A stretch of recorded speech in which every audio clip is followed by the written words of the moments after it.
जेमेसी सबैजनालाई हेर्नुहोस् न म चाहिँ सिङताम बजारको गल्ली गल्ली घुमिरहेको छु यहाँनिर नानीहरूसँग गएको त हो नानीहरूले घरि यता यो भन्छ त्यो भन्छ किनभने सिमरनको बर्थडे थियो नि त अनि सिमरनको बाबाले चाहिँ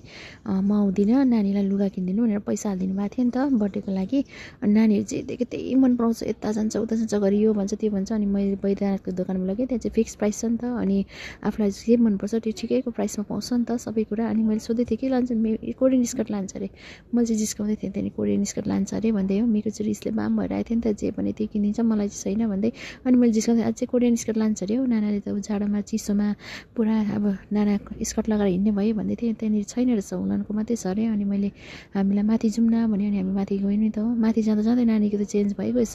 डर्टी जिन्स पो लान्छ अरे उसले त नानीहरू त हो के हो है घरि के लान्छु घरि के लान्छु है डर्टी जिन्स लान्छु भने मैले डर्टी जिन्स छ भनेर सोधेको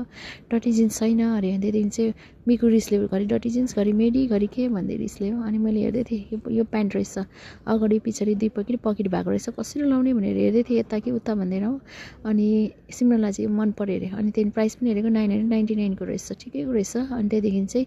मैले लाउन त ठिकै छ भनेर अलिक लामो बोक न त हस्टेलमा सानो हुन्छ भोलि पर्सि तिमी लाउनु पाउँदैन भने अनि यही लाउँछु अरे यही बोक्छु यही लान्छु भनेर मन पऱ्यो अरे ल ठिकै छ जब गएर चाहिँ अब यो ट्राई गरेर आउन त लामो हुन्छ कि छोटो हुन्छ भनेर पठाएको यहाँ हेर्नु न चेन्जिङ रुममा त यस्तो पो रहेछ केटीहरूको चेन्ज गर्ने रुममा चाहिँ केटाहरूको हेर्नु न फोटोमा चाहिँ केटी बनाइदिएको रहेछ हुन्छ तपाईँलाई कस्तो लाग्यो बाई बाई